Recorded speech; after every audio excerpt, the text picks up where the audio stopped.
If you've ever felt overwhelmed by dense academic reading, you're not alone. Tailo is here to help. Designed for students who find academic reading challenging, Tailo transforms how you read and understand research. In this video, we'll walk through getting started, from your welcome email to setting up your Tailo preferences for a more comfortable reading experience. Once your Disabled Students Allowance application is approved, you'll receive a welcome email from Tailo. Next, it's time to customize Tailo to suit how you learn best.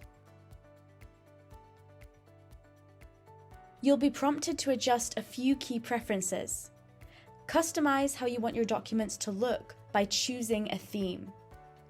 Pick a background color that reduces visual stress and makes reading more comfortable. Select fonts like Open Dyslexic and adjust text size and spacing for easier reading.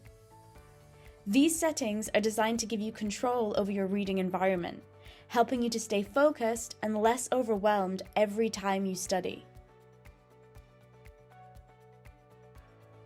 In the next video, we'll show you how to upload your first document and explore Tailo's most powerful features.